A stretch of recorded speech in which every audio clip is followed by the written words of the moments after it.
welcome to the Awazi Show with your girls Howie and TG. We're back at it again. It's a pretty interesting show today. It's TGIT. Thank God it's Thursday. You know, we like to celebrate. Yes, we do. The weekend before it's even here. We do have something kind of exciting for you guys. Kind of special. Mm-hmm. This has been a long time coming. Yes, and he's kind of a recurring guest, so there's no need to. Can we say a recurring guest now? Yeah. How many times has he been here? I'm exaggerating. He's only been here. This is his second time. But we will give a second to introduce our guest, who is very, very patiently and quietly waiting for me to stop talking. I'm sure most people who are tuning in are like, he needs no introduction. Not of at course, all. You guys know who he is. The one, the only. Rophnan. That's Rophnan. Rophnan. I'm going to go with Rophnan. It's Rophnan. So we're going to go with that? Yeah. Welcome, Rophnan, to Awazi. It's good to have you again. Thank you. Good to be back. How's your energy? Normally people say, how are you? But when you say, how's your energy? I feel like you get a better answer. You know, it depends on the time, on the day, where I'm at, where my... She means, how's your energy right now? Right now? Right now. Oh, I thought, you said as overall. A whole. No, okay. right now. Yeah, man, I'm good. I'm feeling good. Yeah.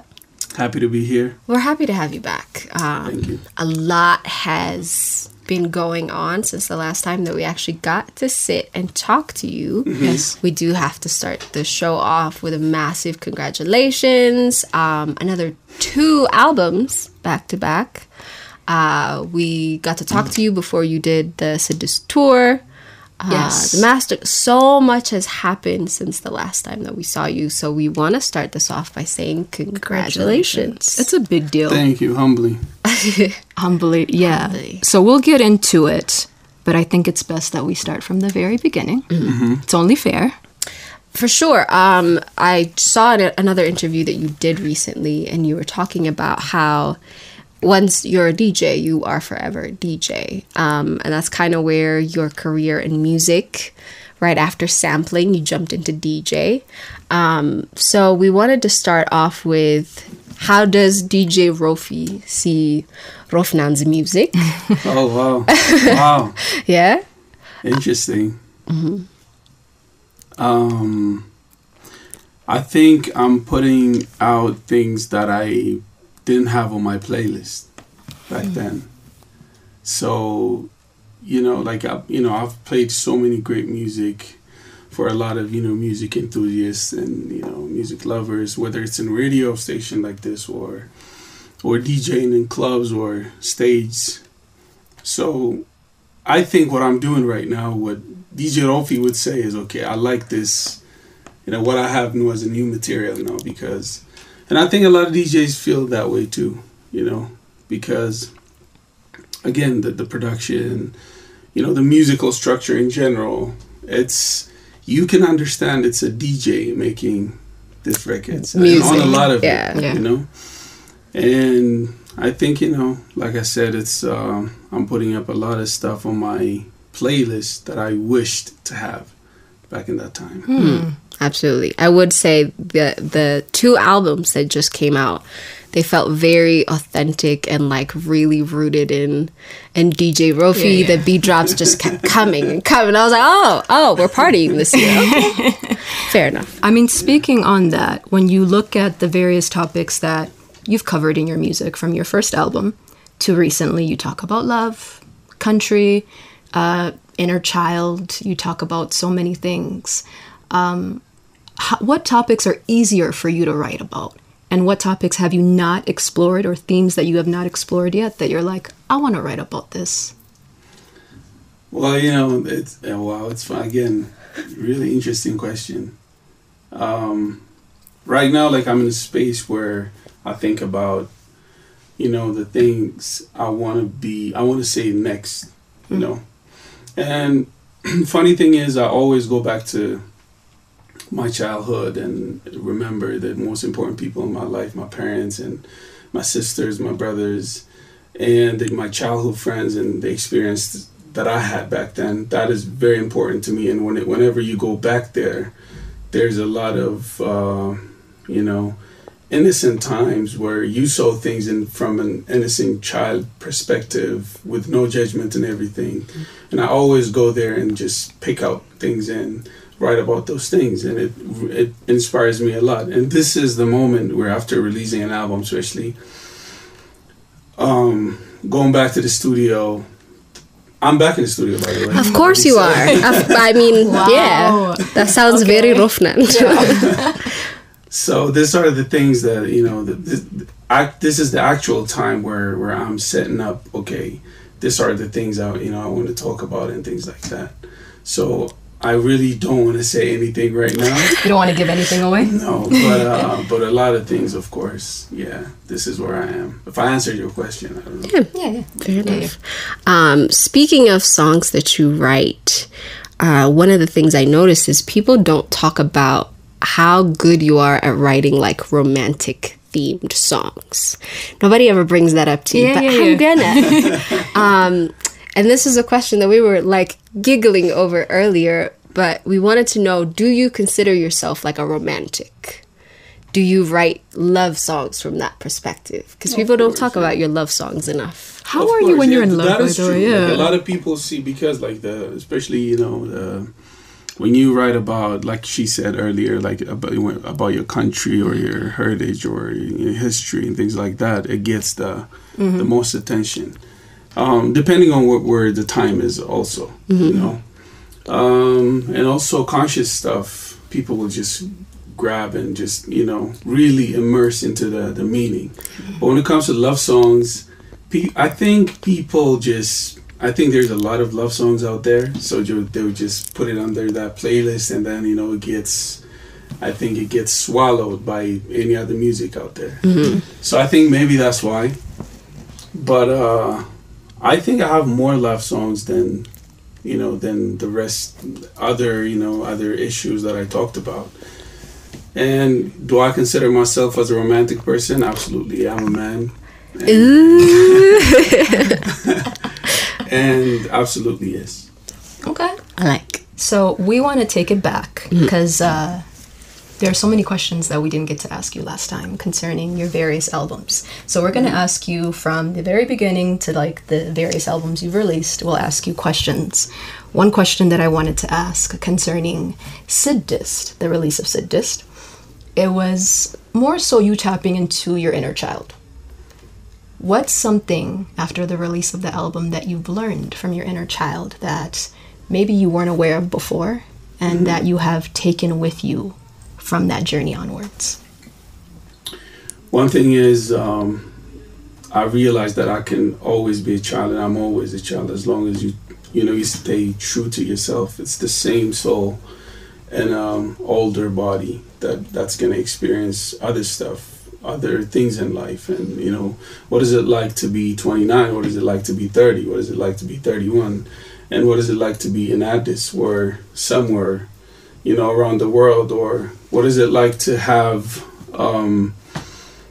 to do the same things when you were 13, which is recording stuff and playing around with it, and nobody cares about it except your mom, and now the whole world wants to hear what you want to say or what you're gonna drop next. So it's an experience for me, and that's what I'm observing. But for the most part, I'm realizing that being a child, unless you want to convince yourself that you are grown up in some ways and things, it's only your mind that is evolving. Your soul is not evolving. It's there. You're just that kid. So I'm realizing that, you know, to take things easily, a lot easier now. I'm taking things a lot easier because focus on the things that that I could change. And if I'm not going to change it, I'm not going to waste too much of my time. And also choosing, the things that I should go to war with, and, and pick your battles. Things like that. So to protect my inner child, you know what I mean? So that's where I am right now. Okay. That's really nice.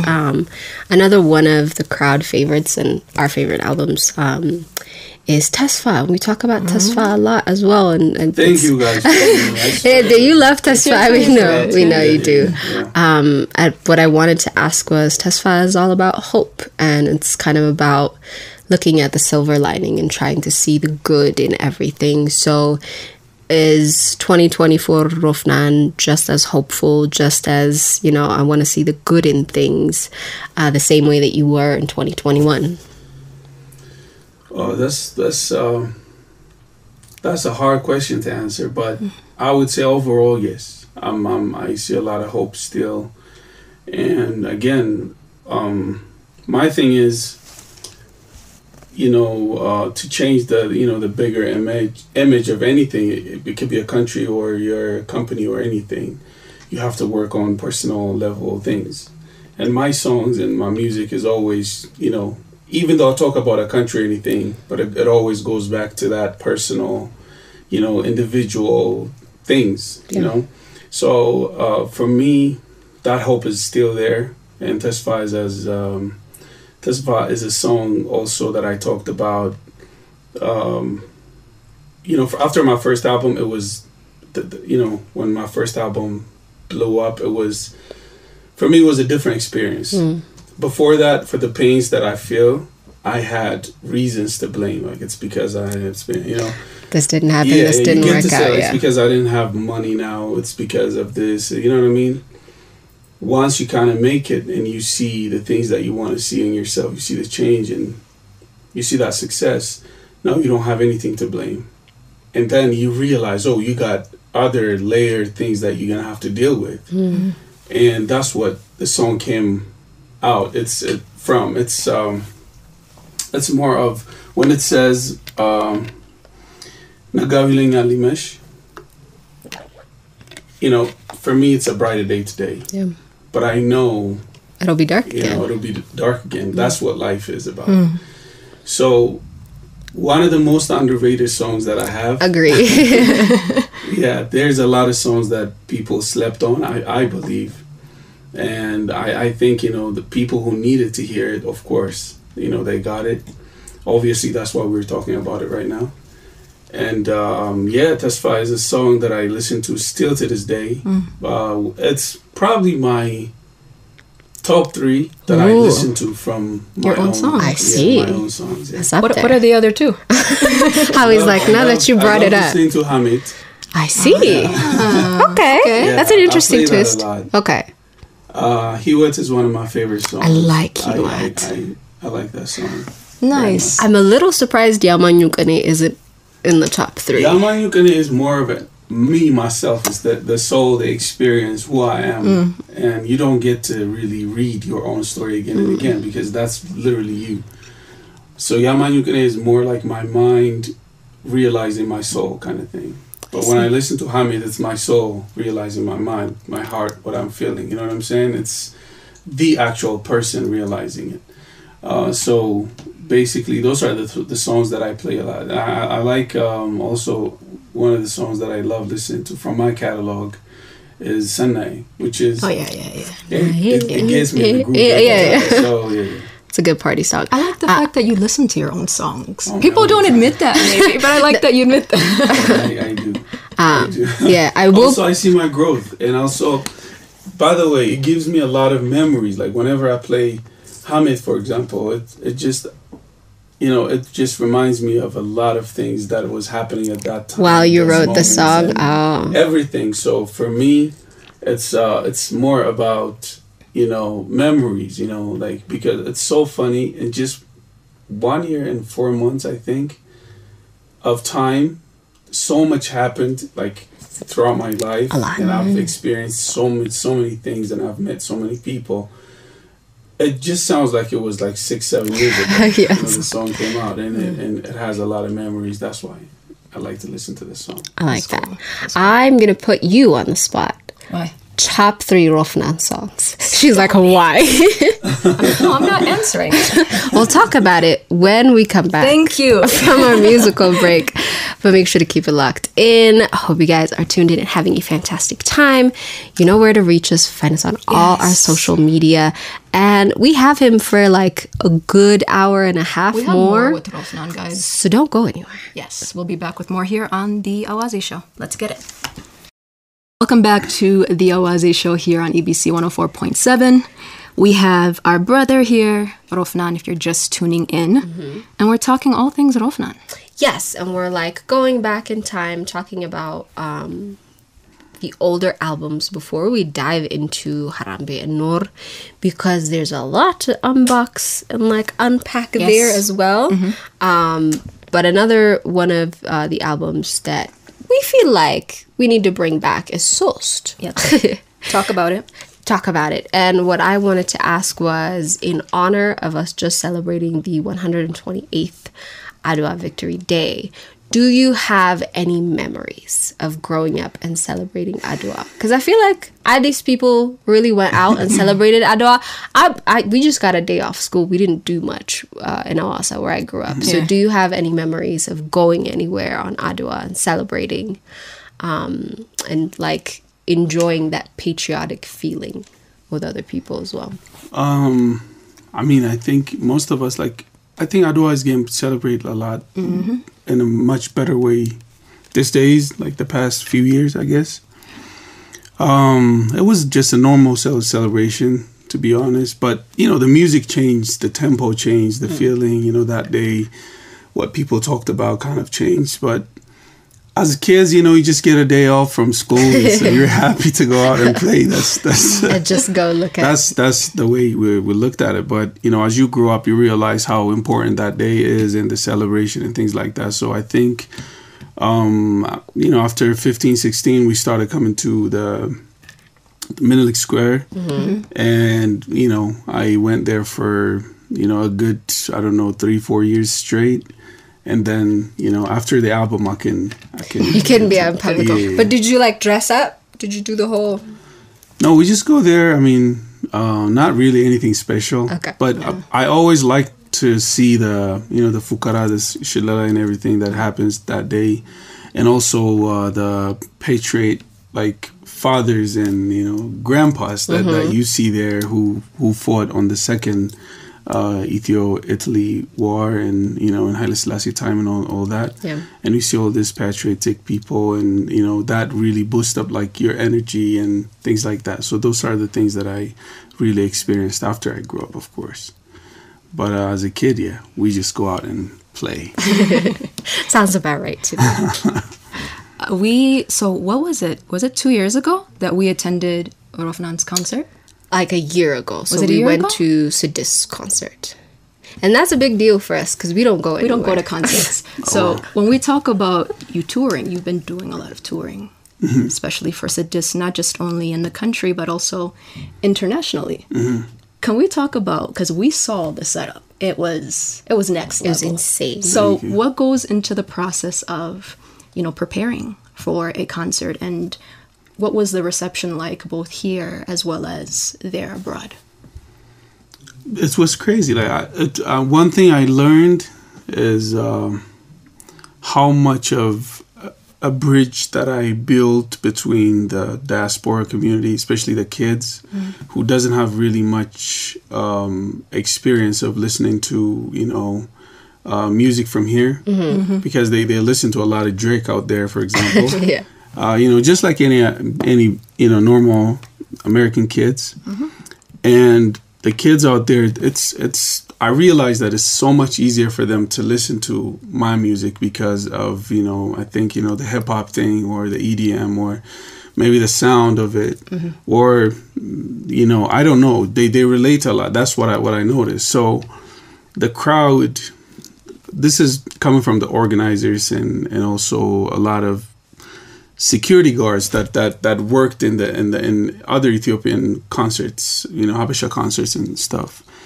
They were telling me that this crowd is different. They have never seen this crowd before. It's a whole different crowd that came out, and that made me happy because, okay, because like a lot of parents used to tell me, my kids love you and things like that, and it used to make me very happy. It still does. But to see that physically, like people coming out to my shows, people you can tell these are young people. Yep.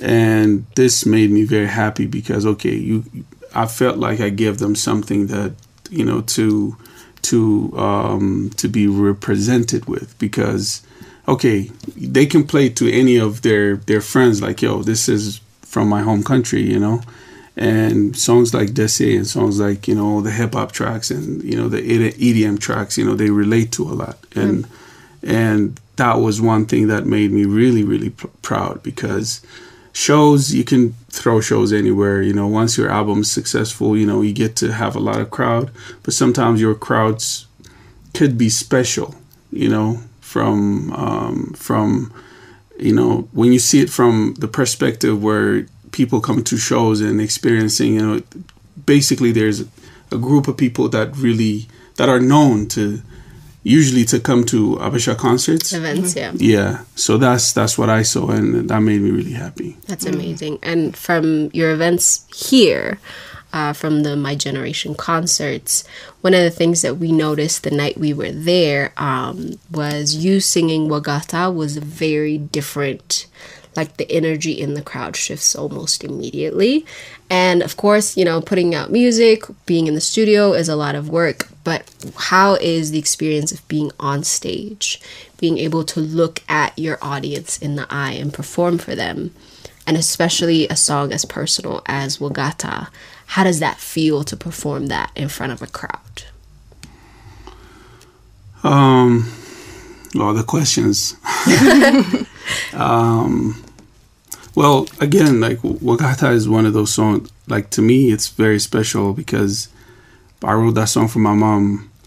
And, you know, I like after my mom's passing, I get very, like I struggle to perform Lingerish and Wagata and songs like that.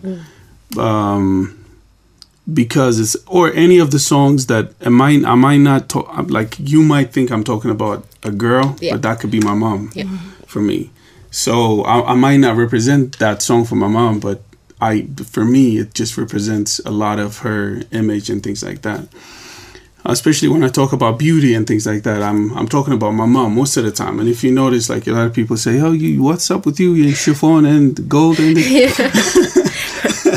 Because like my reference, like any man will tell you, our references are our mothers, you know. So performing songs like Wagata, it's really emotional for me. But I struggled a lot. I still do. But again, the crowd, like you said, everywhere we go in Addis, or that's the song, one of those songs, you know, that people ask me to play it again.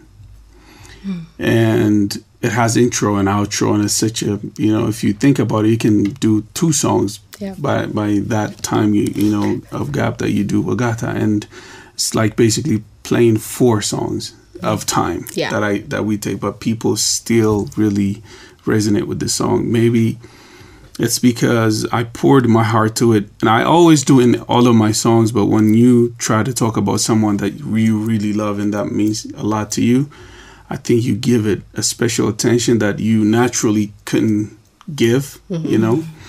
And I think that resonates with people, and it's crazy, like every time, and I'm happy. It helps me a lot to be with the crowd than going back into memories and things like that. It helps me a lot. I don't know if it's to perform that song for a dead crowd, I'll be broken. Yeah. So yeah, and it's you know, it's always a beautiful experience. And again, you know, you can't buy this, you can't plan this, you can't work for this. It's just a gift from above, and things just, the stars are aligned. That's what they say, right? So I think, you know, and the stars and the moon for me, and the sun and everything got aligned when it comes to songs like Wagata, and beautiful, such a beautiful song, and the whole experience and everything. My mom never gets to listen to it because she passed away 3 months before Wagata was released. And I was I always wanted to surprise her, so I kept it in the vault. But you know, it's God's plan, so you can't do nothing about it. But yes, it's a very special track and my favorite track on the album, 6. I love that. So let's talk about album 9. Jesus. Which, once again, congratulations. Thank you. This is the first time that you did a 2-part album. First of all, nobody asked for a 2-part Why? album, okay? It's just doing too much. Why are you showing off? Why are you showing off? Yeah. 'Cause- We wanted to know why 2 Okay. albums. And do you consider yourself an overachiever? Because, I mean, how many songs was that altogether? 21. So why 2 albums for Again, why? this release? Okay, that's you know, it has layers to it. Why the reason why I did it, but I'll try to mention a few important ones. The first one is my understanding of time. To me, time is it's not just, you know, the clock ticking. It's how much you've experienced through that time. And I believe my generation is living a lot longer in one day Yeah. than the past generation did. So for me, for example, and throughout one day, you experience a lot more than, you know, what your older brother used to when you were at your age. Yeah. And people might think, you know, a lot of people didn't really understand what's happening right now, and to the world, to the generation, to the mindset, psyche, everything. But, you know, I think they will eventually. People might think I put out an album very quick, but it's not. You just have to work. You just have to match the time, how time is ticking. It's different now. People will just experience so much throughout the day. Like I said, it's for example, throughout one day in social media and with your friends at workplace, everywhere you go, the information that you gather, it's crazy. Like this is a whole different experience, and I think a lot of us are now fortunate enough to really understand what is going on. So for me, for example, you put out a classic track, for example, 20 years ago. For your music to get to people, it takes a couple of months. For people to just sit down, because they have the whole time in the world. So to sit down and really marinate that, what you're trying to say, it takes 3, 4, 5 months. And for your album to just blow up, it might take like 8 months, a year. We saw it through Gigi, we saw it through Ayub, we saw all these amazing musicians. You know, their music was not there at the beginning, and then it takes time. And then it will stay for 6 years straight on the shelf. Yeah. You get what I'm saying? So after releasing your album, like let's say you take 3 good years, people will just come out as if it's fresh for your first concert. That's what it used to be. And this is not too long ago. So you can imagine 40 years ago. You know, people get to experience a lot more time through your music. But now, let's say you have one song. You put it out, it's on TikTok. Same day. Same day. And then people just get it the same day. It blows up the same day, literally. Yeah. And then the next day, you'll see a lot of people making videos about it, on it, with it, using it. And then you will have a whole different experience with that song. Now, you hear somebody say Bole for 200,000 times a day. Pretty much. Now, you will just want to throw that song away from your face. Because naturally, that's how things work. There's a time limit for everything. So now people will just experience good things that should have been there on the shelf for 5, 6 years, if we're talking 15 years ago.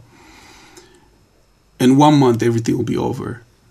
So for me, if an artist could make, you know, being in the highlight for 2 weeks, you can multiply that by, you know, 100, like if you go back to 15 years ago. So people are experiencing time in a much faster pace. Yeah. You get what I'm saying? Yeah, So yeah. if you really think about, like, for example, what happened in our country for the last 5 years and what happened from here to there, it's not just, politics, or it's not just that. The factor is also how time is shifting. A lot happens throughout a year globally. So that's the same with music. So for me, if you put out an album and you stay 5 years, your fans literally might forget you. Forget you in the meaning your brand. Yeah. How it used to feel. 5 years, if you take 5 years now in my generation, It's too long. Our So, attention span. yeah. The generation before, millennials, might really give you a chance because they're so nice. So nice. They're so nice. You know what I mean? But when it comes to millennials and Gen Z, especially the Gen Zs, their experience is completely different. Like, Yes. they grew up on the internet, literally. We thought we grew up on the internet. They grew up throughout the internet. They are the internet sometimes. Thus they operate. So for them, if you put out a product, they'll just consume it so fast and throw it away so fast. So you have to match that time. See. Yeah, so that's the reason why. And I have to work much harder to stay relevant. It's just is what it is. That's the first one. The second one is one album would have been enough. So the second one, the reason why I came to the table is because part of my journey is to inspire people. So I said to myself, I'm going to set up a goal, and then I'm going to write down what I'm going to achieve in the next 1 year. And then I'll put my limit for this 1 year. I'll do this to consider myself I moved on properly and I'm successful in the proper way. And then I'm going to double that. Oh. Yeah. So that's what I set for myself. And I'm sure people should see this, and maybe people will be inspired by it, because whatever you want to achieve, right to the limit of it and try to double that. Damn. No, that's great. That's what happened through the past 2 albums. That's a lot. No, I saw on the comment section under the music videos how so many people were like, I've never listened to an entire album all the way through in one day. And now I'm listening to 2 albums all the way through in one day. So I saw so many of those kind of comments. So like you said, a lot of people are consuming, but this has been anticipated, this album. So the fact that people are happily consuming is a different thing. Man, I'm so grateful for that. Again, for that, you can't work hard. You can't. Like, you can't achieve people's attention unless you are a fake person who's trying to do fake things to get attention from people. First off, I don't like attention, and I don't really come out to light a lot. And even to make my music videos, the production team can tell you how hard I am to work with when it comes to... We're looking at that. Yeah, so it's, I'm a very attention allergic kind of person. But again, my job gets me to that point, and how good I am in my career gets me to that point even further, more. So just to give you the glimpse of my understanding on this is, a lot of it happened in a very authentic way possible. And for me, for example, I can give you this funny things. I'm always the worst when it comes to choosing my songs to be on the album. I see. Every time, now I'm convinced. Every time when I say this shouldn't be on the album, that's the hit. Oh. Yeah. You shouldn't be allowed to make that decision. No. Huh? Now I'm convinced. Because like on first album, Lingarish, Isokani, Piazza, like those are the songs that I said it shouldn't be on the album. Oh, really? Yeah, and then my brother put Lingarish on the album. My 2 other friends, who are brothers to me, put, Piazza and Isokani on the album. Wow. For me, Piazza is, I was like, my generation is not going to listen to this kind of song. Wow. It's too old people music kind of thing. That's the approach that I have after I finish it, because I don't think when I'm writing my music. After it's done, when I'm trying to package it the right way, I think about, okay, what should be the orders, of the songs, and, what songs should come first, second, and things like that. Yeah. And also I try to picture it as a package. When I do that, I found them being off from what I'm thinking. And for the wrong reasons, right? And it ended up being, the album wouldn't be the same. Not only the same, it wouldn't be as big as it was if it wasn't for these songs. On 6, you're gonna kill me. It was Desi that I was not gonna put. You see? Wow. Yeah. So it was a big fight to put Desi on, and I was like, no, we don't need Desi right now. Desi should go to. You see what I'm saying? And then it came out, and then it just blew up. So for me, I think maybe it's the way I write my songs. I don't write any of the songs to be a hit. When it comes to this album 9, I had a listening session, right? So when we chose different songs to make music videos, we chose about 4 or 5 songs kind of thing. And then Ajaib was one of them for music video, and Pele, and, Atio is one of them. And we did Shagie and Dorzadelics. So fortunately, the ones who got successfully made into being a music video had to happen to be Dorzadelics and Shagie. Because of the production behind it and the budget and everything, these were the ones who, which came to the front. And we dropped Dorzadelics first 2 weeks before the album. Yeah, just on and then Tuesday. I was thinking, we were thinking to put Shaggy out on the same day of the album, not knowing it's going to be a hit. And then imagine on the listening session, I chose 6 or 7 songs. Shaggy was not one of them. Of course. Because I did not think, like, on your listening session, you pick songs that you would think are going to hit the most, right? And I chose Harambe and Natio, Ajaib. I was right on those ones. And then I didn't choose Pele, for example, which is a massive hit after it came out and things like that. And then Shaggy was not one of them.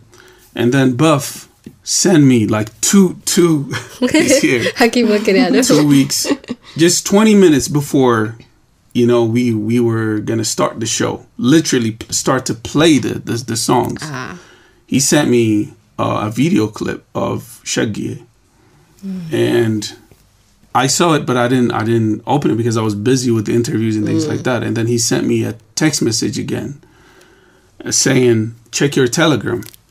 And then I opened my Telegram, and then I started playing. I liked it. As I was going halfway through, my friend was there in the room. I called him, and I was like, "Yo, check this out." And he started crying. Oh, wow. Because like a lot of people got emotional with that song. That's when I realized, okay, this is going to be a hit. And right after, I sent, we just dropped it through, AirDrop on the computer, just right there, last minute thing, and then we played it for the people, the crowd that was there. And then on an album listening day, and it was raining, literally, people say, "You dug him the whole time." They want me to do it again.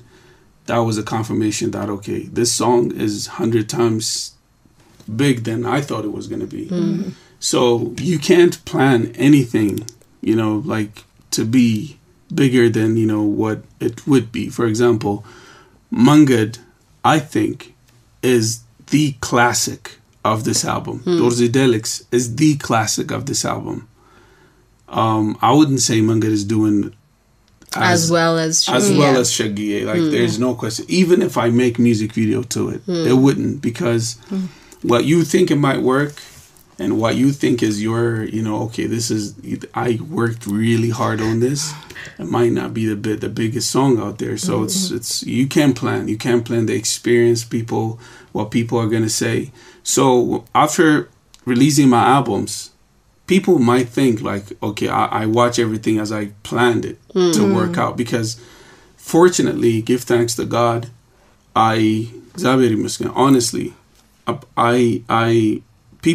done it so many times now. People might think like I can do this. Like, it's a plan that I know what, like button to push and to make things work, but that's not how it goes.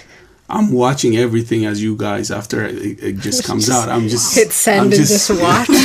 I'm just watching everything, being surprised. God damn, the first day it was one of the biggest tracks, probably top 3 was Sa'ali, for example. Yeah. Which was, what? Like, how? You know? Yeah, I saw a Pele challenge like 2 days after the album came out on TikTok. Which was never, my expectation. But, it just comes. And then the shows go the same way as well. When I hear people screaming out, let's say from beginning to end, a cappella, I'm always speechless. Like, yo, I almost did not put this song on the album. That's amazing. All right. We're going to go for one more musical break, but we will be back. We have some fun things on the horizon. We're gonna put a huge, gigantic spotlight on him and make him answer questions really fast. So that should be fun. I mean, we like to pick your brain. Us. Yeah, for sure. And for the audience as well. So make sure to stay tuned in. We'll be right back. Welcome back, you guys, to the Oase Show. We have our special guest, Rophnan, and we've dived into a little bit of everything concerning your albums. I want to pick your brain about writer's block, because you talked about how you have so many songs that don't even make the albums that you create. So I'm sure people are thinking, Rophnan probably never experienced writer's block. He always has something to write about. He always puts things in a way that is attention-grabbing. So do you ever experience writer's block? And if you do, what do you do to help yourself unwind? Just to answer it, but in the simplest way possible, I can name out, like, probably now I have over 55 to 57 songs out there on my catalog. Ready to go. Yeah, that's out already from these albums. Okay. So Angafa stuff. Wait, how many So do you have in the songs. vault that nobody's listened to? I don't even know the numbers, but there's a lot of songs. But here's the thing. If I have to mention the songs that I didn't really had a writer's block to, I'll just do it in one hand. Oh, I see. Every song that I make, it came out of An uphill battle. Yeah. All of them. I see. It's just like, there's, to me, it's so there, it almost doesn't exist. You get what I'm saying? It's part of writing anything, any material. Because, like, you sit down, not every day is the same. And also, you're a human being and you have other experiences as well that will just be in the room with you. Yeah. And to clear that energy and to go back into that, for example, 6 is 6 because of how much of the writer's block that I was having at the moment. Because I have to go back to these kids so that I can almost find myself there and learn from them and try to have as clear as perspective about me, life, or country, or everybody, because I was so biased and I was so into one direction and this and that in my experience. And I was like, okay, as an artist, as a person normally, would be okay, but as an artist it's not, because a lot of people listen to you and your music should affect them the right way, and it should start from the right point, and that point being your higher self, which is when you were a kid. So that is me trying to wipe out all the dirt of that I was having through this writer's block environment in my space in my head.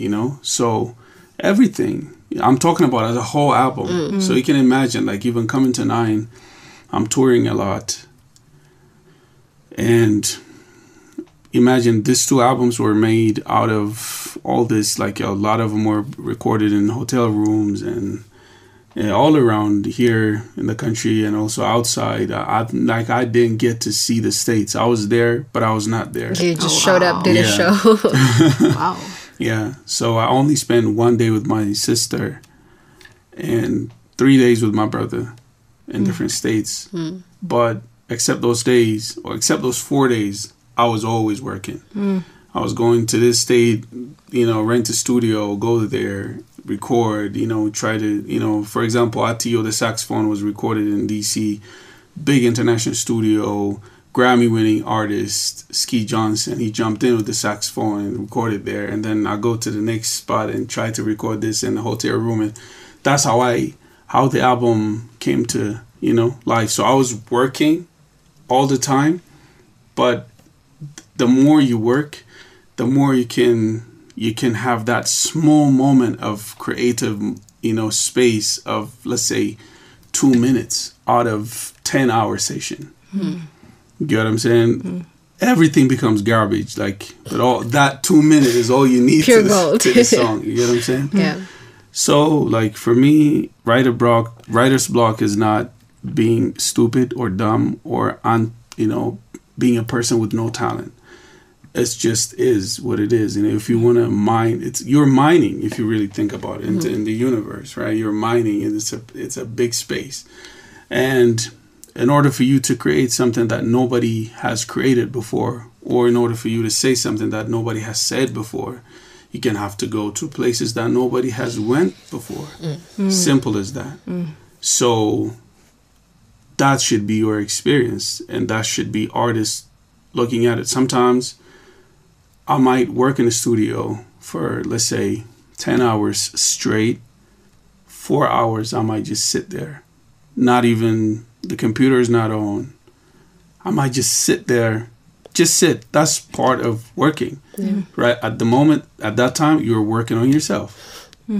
So that self works on the song. But if you're not right within, you're not going to be able to put out things, even dig the right way. So I'll just sit there. Just sit there in the silence and think about things and be on TikTok for 2 minutes. TikTok is great. Laugh and come back and sit. That's part of working. And if you call me at that time, I'm not going to answer. I'm busy. I am busy, because that's one of the most important part of being an artist, finding yourself within that moment. And I think a lot of artists also go to the other route, meaning taking drugs or, you know, using substances because of trying to get that moment with themselves. So you can also achieve it this way if you really, you know, understand how you were made, and be aligned with your heart, with your mind and everything. I'm not talking about sitting down with a meditation pose and things like that. To me, that's too far for me as culturally and everything. But I'm just talking about being aligned within yourself. That takes time. And that's the right way to come out of your writer's block every day, though. You know, it's every day, in every song, in every experience. People will tell you, they hear Pele, the first version. We write a script for a music video to it. And then after 2-3 months, Pele will come with 1 or 3 words changed and a little bit of instrument added to it. And then after 5 months, Pele will come a whole different version with a whole different verse, things like that. So it's always in the process of, so in the middle, you are getting writer's block. You know, you don't know what to do with this song. And you try to look at it as a puzzle. And then you go back and then you fix things and you come back. And then you hear people's perception about it, perspective about it. And you go back and you work on it again. It's an everyday thing. No, I think that's real, because maybe people looking in might not have any idea of what it really is to make music, how you can really be authentic with your music. Even maybe artists might think, I always have to have it. It always has to be there. So you being vulnerable about, no, sometimes I'm just chilling, I'm not really doing anything, I think is real for people to see and to hear. Yeah. Yes. To love is to keep going, Bulan Rophnan. Yeah. Yes. So another one of the things that was incredible leading up to the album was the getting your generation together to do a masterclass. You might recognize this voice from the masterclass. Yes. Yeah, obviously. But what brought about the masterclass, and how important is it for young artists to have access to you like that? And how is it important? How important is it to you to give them the type of access that maybe you didn't get? You had to learn it off YouTube and other things. So how important is it for veteran artists to create a space for young up-and-coming artists to learn directly from you?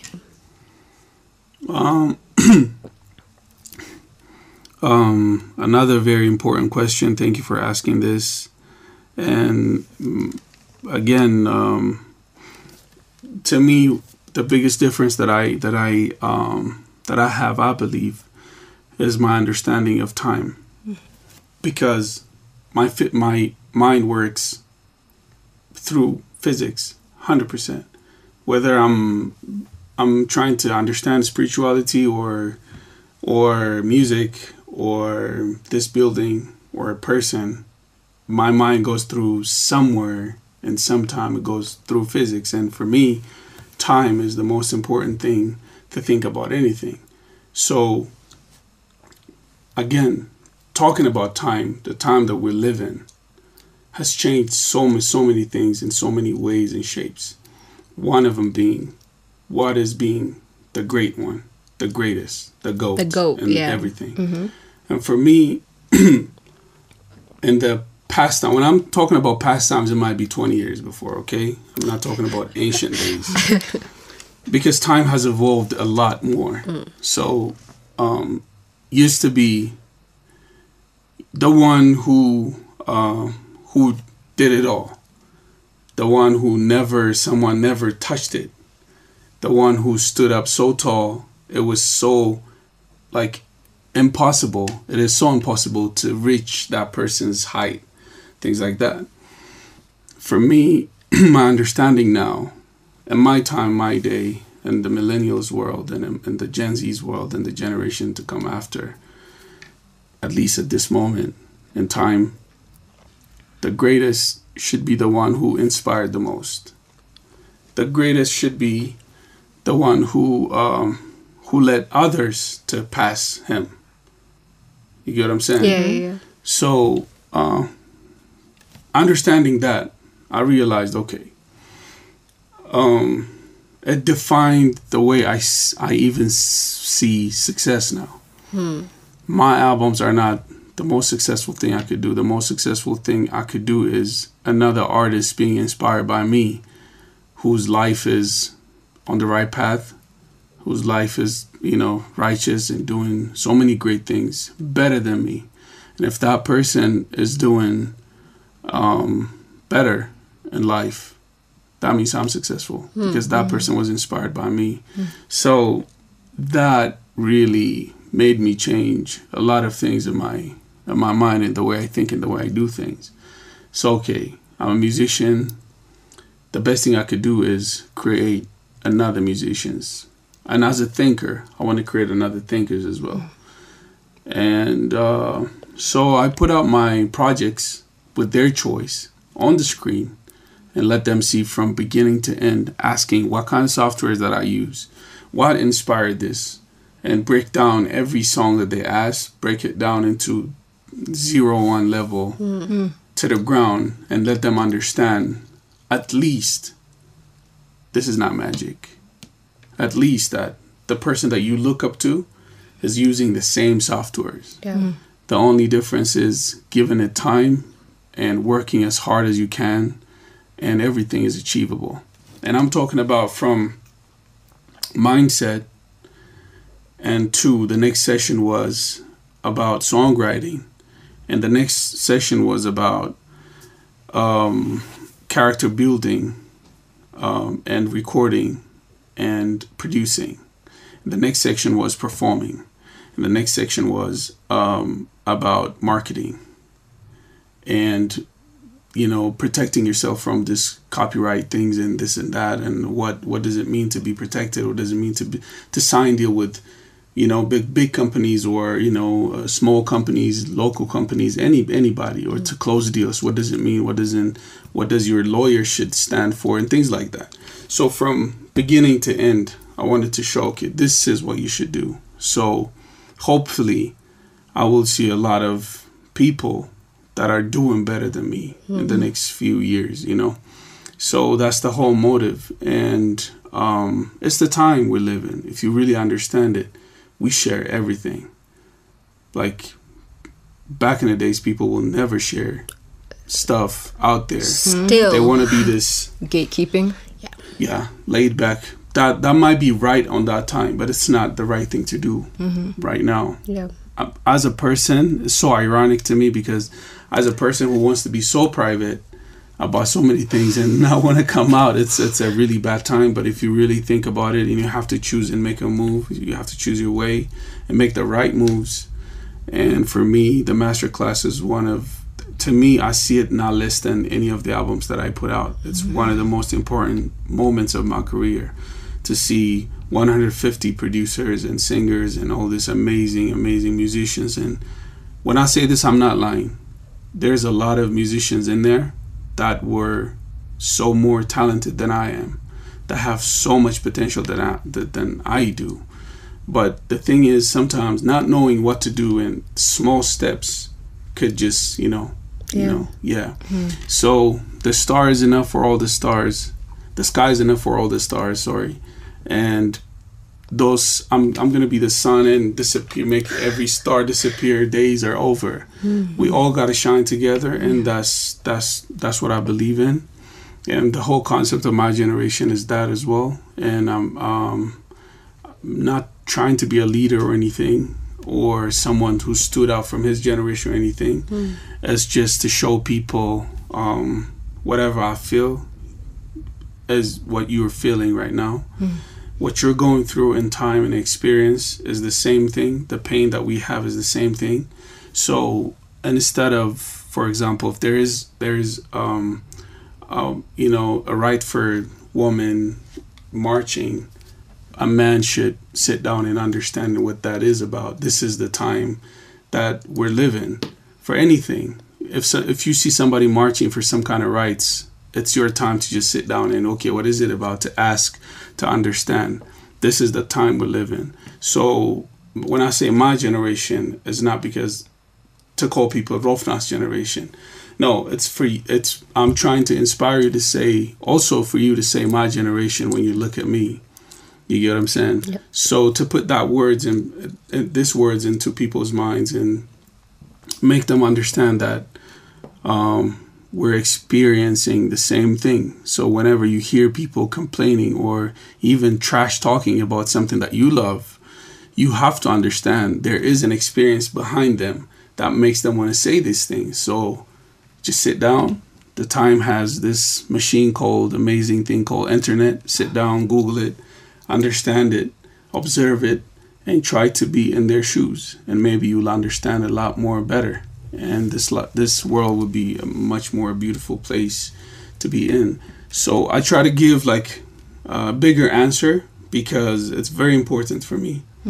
This masterclass is just not masterclass because if you really think about it, why would you show your secrets, your secret sauce, to people? That's literally everything. And it's not even your choice. It's their choice of music that you put out and then break down from scratch to,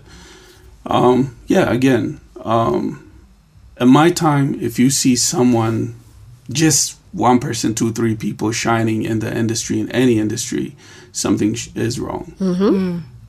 Everybody should eat. Everybody should have a food full of plate in their table. We might be here and there, but we need to have a lot of artists, a lot of musicians, a lot of filmmakers, music video directors, a lot of people doing good stuff, and I believe in that. Absolutely, yeah. No, we're firm believers in, if you're the first one to open the door, you have to hold it open so other people can come through as well. 100%. Yeah. I mean, this album, not only did we have 2 albums, but you also made 2 music videos, which is very exciting. We have to say, because we've talked to you before, and you're like, yo, man, I'm so picky when it comes to making music videos. So I was so surprised. I was like, he made us 2. So can you talk about just the process that went into it? Do you feel like the vision, the vibes, your thoughts, the energy, everything that you had inside, do you feel like it translated into the 2 music videos that you created? Do you feel like everything with your team, you were able to sort of put that into the music video and it just translated? Okay, so for me, the best thing I learned is, for the first time, because I produce, I write my music, and I go through the mixing and all the engineering part and things like that.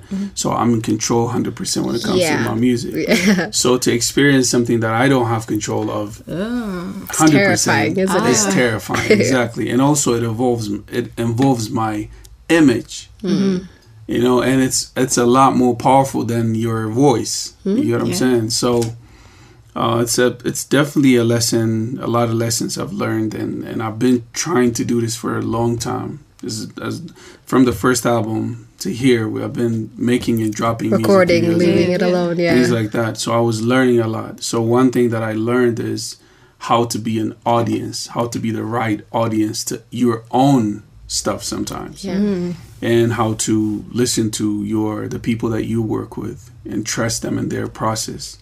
And the directors, it could be the writers. You know, I might be involved into say, let's say, you know, what if we do this? What if we do that? As an audience, though.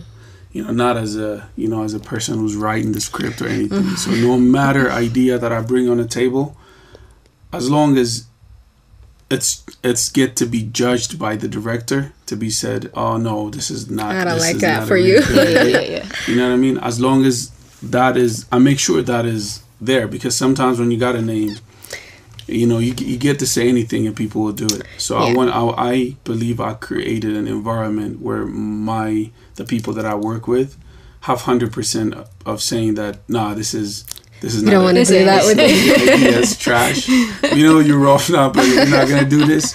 So I think that's what made the music videos really good, because of, you know, the freedom that the people that I work with has, and also how much of what, you know, how much they know what they do as well. You know, I'm also really good at picking people and, you know, knowing who to work with. You know, through time I realized those things, and you know, one of them being Buff is here. Kirubel. We'll talk about also it. there. So that's Balchut Creatives, and also Buff is the one who really pushed me to really understand and say, okay, maybe this is the time where I go in it like 100%, knowing that I'm not gonna drop the music video no matter what happened. You know what I mean? So he convinced me in a lot of ways, because of, you know, working together in a management team and looking at the things, you know, he does, and he really does things from innocent and honest point of view, which make me say, okay, if we do a mistake, it's not a mistake. It's just, we're humans, you know, but just things happen. So that makes me want to loosen up a little bit and give the way, you know, for the professionals to do it. And also Kirubel, also Robel Tababud, you know, so he's also, you know, one of those people who is really artistic in what he does, and amazing as well. One person that also really inspired me to be visually really I really want to be like on point when it comes to, like, for example, album arts, and from Netzabrak days that G-Box designed, and then you know, all the way to here. So me and my manager at the time designed it. You know, is that right? Okay. Wow. Okay. So, but also going to 6 and the 2 albums, Noor and Harambe, and also Tesfa was done by Fanuel. I see. Yes, Fanuel, incredible so, as well. An amazing artist as well, which is, by the way, it's just as important as music videos. You know, how you portray yourself, like in album arts, and because that's gonna resonate the most. You know, that's what people are gonna see every day, and that's what your shows are gonna look like, and things like that. Yeah, No, for sure. So yeah, this artist really, you know, paved the way for me to actually trust, because to be me, it's really hard when it comes to trusting people in with my art, with your image as well. Yes, and yeah, I'm surrounded with the really good people, good artists that I trust when it comes to visual things, and I'm very grateful for it. And this music videos are because of this people. That's amazing. I will say, and not just because he's here, Shaggy is probably the best representation of Addis in a creative way I've ever seen. And I was saying it the first time we watched the video, it just looks so cool where you could be like, I live there. It's just a fun video to watch, and I didn't know until the end who the director was, and I was like, no way. Shout outs to Buff, So the that's guy amazing. behind the And camera. shout outs to Robel as well. Let's go for a musical break. Yes, and ma'am. then we'll be back with more here with Rophnan. Again, you guys know where to find us under Oazi Media, and do not move a muscle. And welcome back to the show. Hope you guys are tuning in and having a fantastic Thursday afternoon. We are back for, I don't want to say our last link. We have a little bit of time. So Maybe. We'll see. We'll see how it goes. we'll see. We do have an extra person in the studio. He's just keeping us company. It's not that serious. But if you're just tuning in, we do have Rophnan in the studio. Oh, you were talking about me? You were talking about, he was like, what are they 100%. talking about? He You. was so confused. It's about you. Yes, I Rophnan. thought it was Buff. Now, our invisible Yes. guests included. Yes. But we've been talking about your albums, the music videos, the music, the side quests that you go on in the meantime. And another one of the things that caught my attention with this album, same as the others, is the amount of collaborations that you have. So we have international artists like Chronix. And then we also have people like Tom Beats and Iridi and even Hoopa, which was fantastic to find out. Highly Roots. Highly Roots, to bring back Highly Roots after so long. I was so excited. So happy. yeah. So happy to hear Highly. And so what does it feel like to be in a position where you can have anybody feature on your songs? And it's up to you to decide, okay, who are you nominating for success? I know, like, that's not the position that I'm in. I think it might be easier for me than the old days to ask people to be on my album or any of my records and get a yes. But not everybody would say yes. Sometimes people, actually, it never happened to me, to be honest. But Nobody said no. but I don't want to think that way. You know, there are people who people doesn't even know them, and they have so much of a standard. They would say no, like, I don't want to.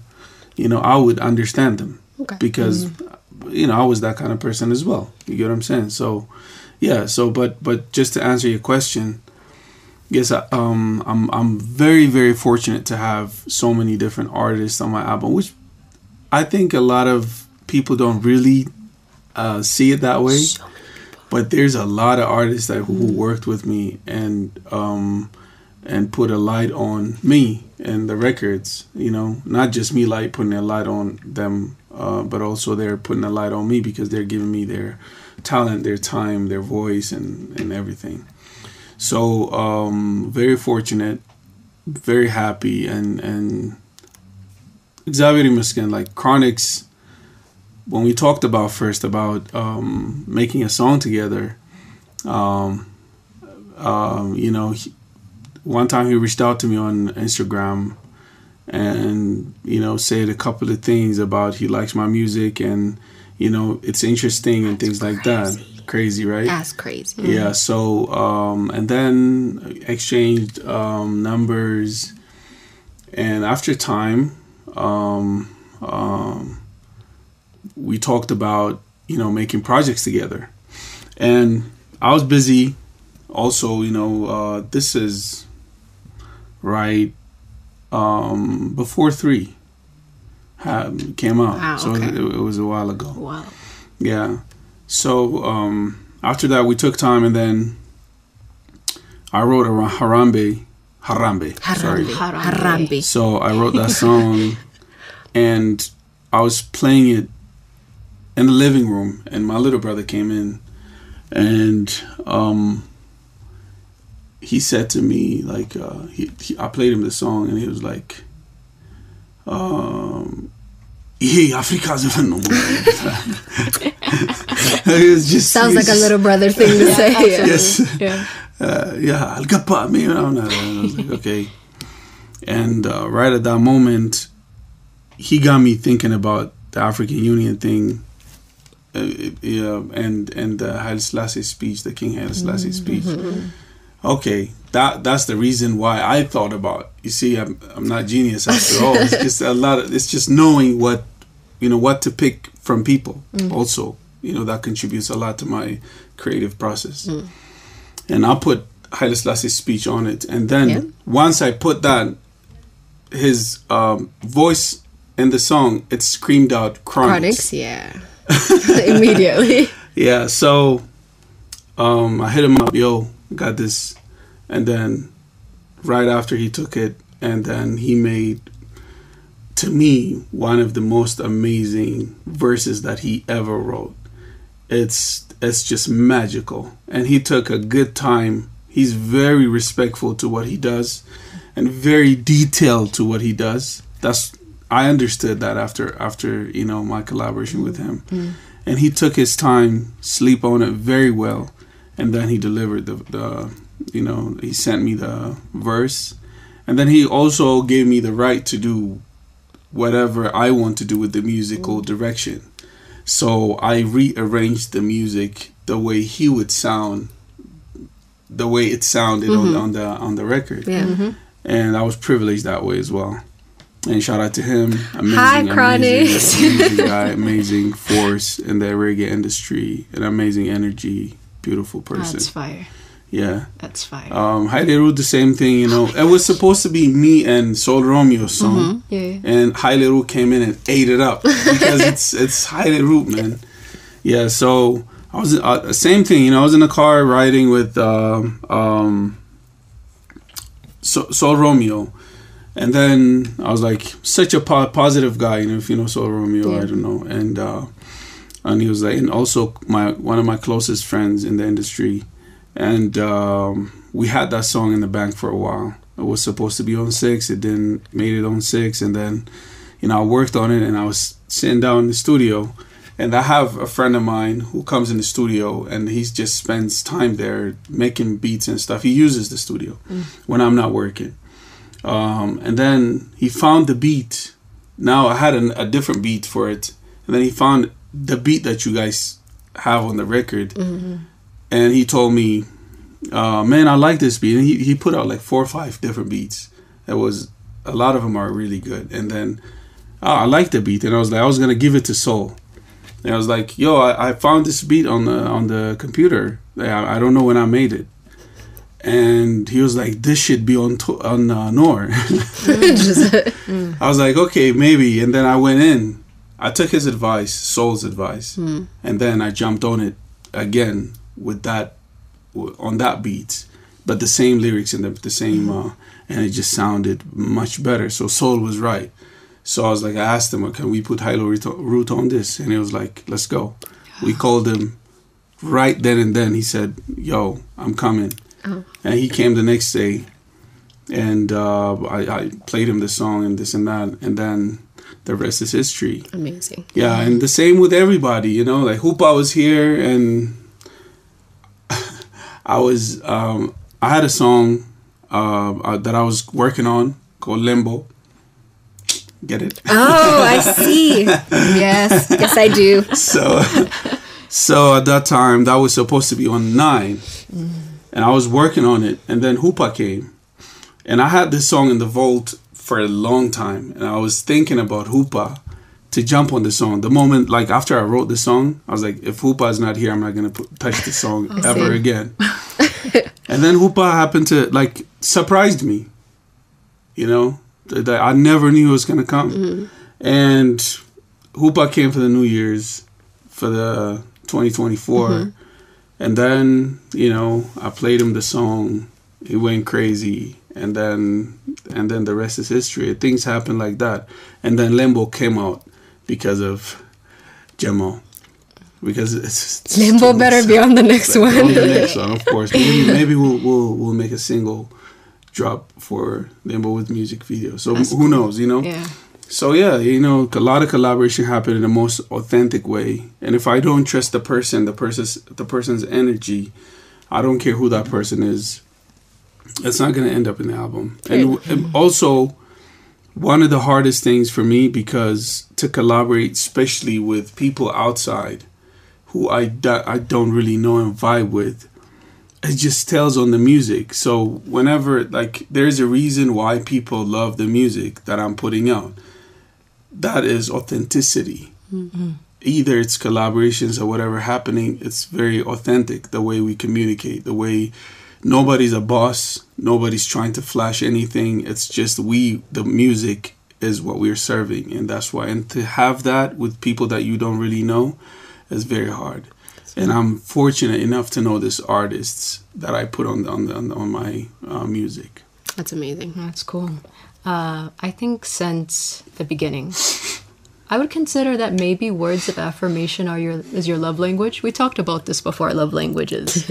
I remember when you dropped your first album, you had like affirmation Mondays, where you would give like words of wisdom to, you know what I mean, like your generation, to encourage them. Mm-hmm. Mondayers. Yeah, Mondayers. Yes. I believe a lot of people have probably openly told you, I have learned so much from you. In what ways do you believe that you have learned from our generation? I'm sure maybe one thing might not suffice, but if you could pick some things, what have you learned from our generation? The very best thing that I learned from my generation is, you know, to see things lightly. You know, I came from an old family, and everything is like, yo, you go this way, you go that way, you know, things like that. And then my generation is kind of where I pick things. Okay, there's also ways to take it easily this way, and you're not really doing bad with yourself, with your time. It's just is the way it is sometimes. Mm-hmm. You know, I take things much more lightly at this time. And also, you know, the coming ups, like the Gen Zs are like, you know, they have a lot of different approaches to life. You know, if you really study them, look at them, the way they see themselves. You have musicians that are comedians now. Yeah. You know, that says a lot for me, because if you're a musician, you have to be like this uptight, straight, you know what I mean? Militant person. And then you have these people making comedy and music at the same time. And you'd be like, what? Like, yo, this is a different approach to being an artist. So I learned to take things differently and easily, and I'm really good at evolving, and this is what I'm learning right now a lot from my generation, among many things. That's amazing. How many languages are you singing in this album? I tried to count. It's quite a lot. It was 9. It was supposed to be 9. That's on purpose. See. It was supposed to be 9, but I don't know. After Limbo, I don't know what I did. I don't know what happened. I see. But because Limbo was, it had... Yes. Mm-hmm. And, it was supposed to be 9, but I didn't count. Because I gotta keep track. Maybe 8, yeah. I see. And what is your approach to trying to sing in different languages? Because there is a certain level of work that you have to do to make sure that the language just rolls off properly to the people that can hear the language that you're singing in. So what is your approach to learning verses in new languages? You have to really love it and make it yours. And that's the only way you can learn a language, the better way, like the best way. Like if you look at it from a point of view where this is what people say in their language, it's not going to work. Mm. You know, you have to make it yours. You have to make it yours and become you. And also you will articulate it in your own voice, in your own way. You know what I mean? So it becomes very natural. Otherwise, you sound like somebody else. So if you really notice, I sound like me in every language. Yeah. Yeah, so that's the way to approach it. It takes time and also energy, but all the time I'm busy, right? I give all the time work, yeah. So that's why. I see. Okay, so we will let Howie do her rapid fire. We did this last time with you. We did. We did. It went horrible. I was going to say, it wasn't rapid fire. It was like asking you a whole bunch of questions, but we'll try it again this time. All right. 9 rapid fire for your Zatain album. Mm-hmm. You ready?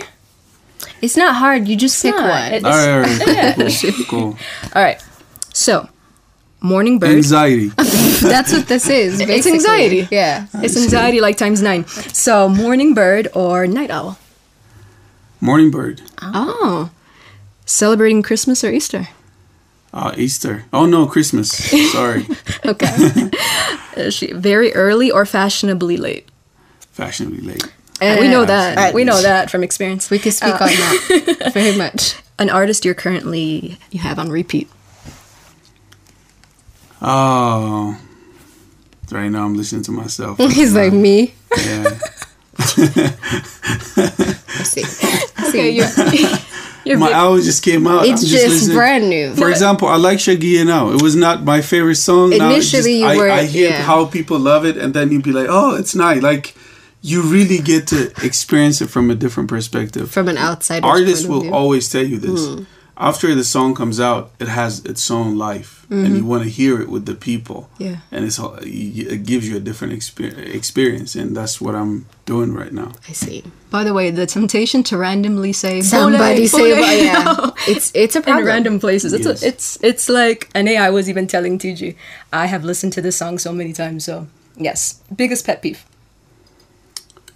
What does that mean? Something really? you can't stand people doing around you. Yeah, it can be anything. I'm sure you probably have more than one. I look like that person. I don't know. Somebody who runs to get attention. I don't really like. It gives me. Yeah. Because you have anxiety, the heebie-jeebies. One thing you can't live without. If you could choose one thing. Oh man, I can't leave without. Xavier, that's, there's no question. Expect the profound answers. You should have said that. I like that one. Favorite book of all time? I mean, does it include Bible, or you just... Sure, of course. Okay. Have you read the Bible all the way through before? No. All right. A country you want to visit that you have not visited yet? Jamaica. I knew that was coming. Of course. Yeah. I hear you. Of course. Reggae music. And a life mantra you live by. Explain that what that means. Life mantra. So like a certain phrase that I guess that you say, this is something that I live to, or this is something that sort of just helps me to say, okay, this is what my life is going to be like. But that can't be one. It can't be a sentence, can it? It doesn't have to be a sentence, and it doesn't only have to be one if you can't pick one. Okay, so again, that's one thing that is always like, that's always in front of me, and I try to live by that, and God's grace, in every moment, because every moment is a different battle, right? Mm-hmm. Yeah. Other than that, there are some things that I always dwell in my head. For example, things like misery loves a company, and whenever I don't feel good, I remember that, because your mind will always, no matter who you are, no matter where you are in your success level, whatever, your mind will always try to put you out from that pain in a different way than you should go sometimes. And misery loves a company, because you might call a person that you shouldn't call, or you might go to people that you shouldn't go to, or you might go back to your old habit that you don't want to go to. So many things, right? So whenever you feel pain, understand that the only way is to go through it, and that's not the nicest way. It's not fun. But so remember like who you're gonna make a friend at that time, and these are the things that I think about. Fortunately, my life is becoming more and more clear to me, and I don't really have too much to fight these days, Xavier Miskin. But also, these are the things that got me here, and also that will get me out from, where I am. And I can pick a lot, but to not take all the time. Things. Fair enough. All right. Okay, was that 9? That was 9, Mama. Fantastic. We did so much better than last time. We did. Time that was took a lot 20 faster. minutes. Oh, really? It's okay. You made it through I this learned time. from my Jan. He's doing better this time. I do want to say one of the things that I sort of noticed from listening to the 2 albums back to back was there was a lot of dance music. And I do mean like a lot of incredible beat drops, a lot of like, I need to dance, I guess. So my thing is, when you are making this music, there's no way you're not breaking out into dance every 20 minutes. So are you like secretly a really good dancer?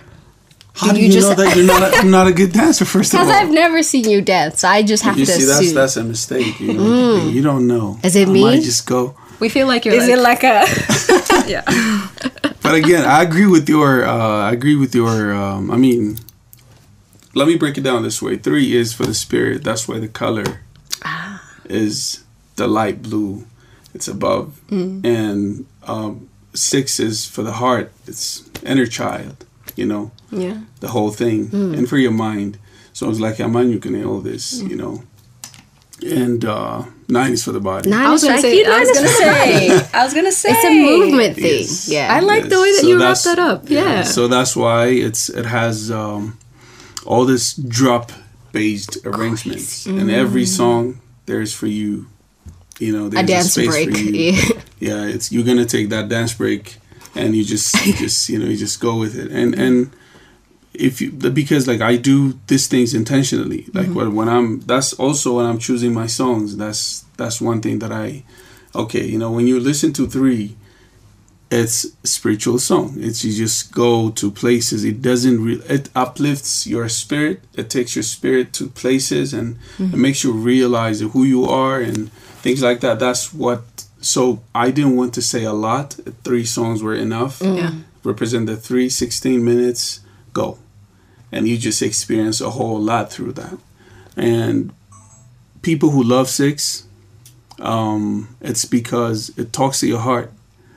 It's a lot of young spirit feelings. You know, when you listen to Agahta and Bihon and Hiwat and Merkab and all these songs, Qal and everything, it just serves your heart and who you are, your mind, and, you know, such a peaceful album. You know, so I understand when people say like I love 6 so much. It's because, you know, it serves that part of you. 9, if you're not on the dance floor, what are you it's doing? not going to do a lot for you. You get what I'm saying? So, of course, my understanding is, you know, the body exists in your spirit, the spirit exists in your body, and the heart exists in the spirit and the body also. You know, everything is connected. So, of course, there is spiritual songs in every, you know, album and things like that. But the main focus, and if you really sit down and look at the colors and the things that I use, and you know what I mean, it's yellow and red. It's so happy, and that energy, and the orange. The yellow and the orange. The orange is just a happy feel. You get what I'm saying? So that's why the colors are the way they are, and also it is for the body. It is for you to just have a good time. Most of the songs are, you know, designed for that. So yeah. Absolutely. Before we do wrap this up, we do want to say thank you so much for coming on the show. Thanks as for per usual, you know, we appreciate you. What is next? We always have to ask. We have to ask because we got to know before anybody else does. I mean, you said you were in the studio, so what are you cooking up now? Okay, so this time around, you know, this is the time where I first off, okay, when 6 came out, it was a big stone on my head as well because because I've never promised a project to my fans before that. So now people know there's an album called 9. And for me, I promised a double thing of what I want to do. So it was so much on my shoulders. So I didn't get to have much time to actually sit down. I just have to go and make it happen. But this time, a lot of things that I'm doing in the studio is I didn't promise anything. I'm not making no promises. Gonna make me. I hear you. But again, you know, I'm trying to sketch a sound. You know what I should sound like on the next projects. You know, who should I work with, and how I should approach it. So because of that, I'm changing the studio now. After going through this, I realized, okay, I need to change the studio. So now I'm moving to a bigger space because of what I wanted to do. I don't like bigger space. I had a bigger space. And after success, I had a smaller space. After my first album, I went to a big space because I thought I needed. And then I was like, well, I don't want to be here. So I moved into a decent, smaller space. Are you taking the cats with you? The cats or the You dogs? better. I'm going to an. We'll talk about the cats. Excuse me? Okay. There's like 6 cats Wait, now. Rophnan No, became a cat you don't person? have all this. Cats don't stay with you. They leave you. They're not Yeah. like dogs. Yeah. So I only have one now. They all left. I see. Yeah, but I feed them the right way. I don't know why. I can't believe you became a cat person. He did. I Because bully they don't him. know who I am. That's the thing. That's why they leave. I don't understand. I bully him You all don't the know. time. No. But you know, like just to listen to answer your question, I'm moving to a bigger space because of what I'm thinking to do in my next projects, and you know, I'm loving it. I'm designing the whole thing right now. My old studio is still there. I didn't leave the house, so I'm working there, and I go to which is going to be my next place. I'll go there and check out what's happening and the designs and everything, or you know, for them to do it in the way that I want it. And then you know, I think I will give it for the time what's gonna happen, but I'm sure it will be something much better. Amen. We're excited. We appreciate We it. appreciate it. Exactly. But Exactly. before you ask the question, Yes, ma'am. we do want to give you your flowers, man. We do want to say that man, thank we you. appreciate you. I think it's important to let people know how much they mean to you when you get the chance. So not just only Rophnan the artist, also Rophnan the man. We hope that we can have more conversations with you, and Thank just you. know that here. It's Thank right you. in here. It means a lot, guys. You know, the reason why I came here, and also I'm always comfortable here, and also because you know, because I know that spirit and what you guys do and keep up. You know, and it means a lot for the industry. It takes a lot to be a radio personality as well, because I've worked in radio for 3 years. People doesn't know this about me, and it takes a lot from your time, from your energy to always be there, always be. It's almost like being a parent to, you know, to what you do, and I really do appreciate what you guys do and keep it up. Thank you for having me anytime, and I'm Thank you, sure I'll brother. come back again. Thank No, you. will. Yeah. Before we wrap it up, one of my favorite songs on the new albums is Amin. And Oh, man. I like. I didn't get to ask that. I can't. He was like, I can't believe I didn't What's ask your favorite song? What's your Amin, favorite Michelle. song? Honey, Mine don't is put me on Amin. the spot. Not yet. Because it keeps changing. We're leaving. Are you listening to the album? I've listened to both. Listen to both. He's like, are you sure?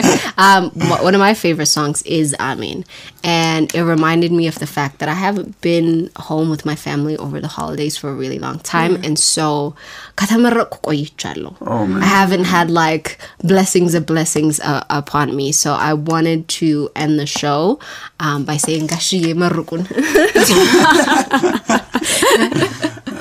Come on. He's like, please go. ምርቃታችን ፕላስ ደግሞ ትልቅ ሰውን ሲመርቅ የሚያምርበት and ልክ እንዲህ እየመረቁ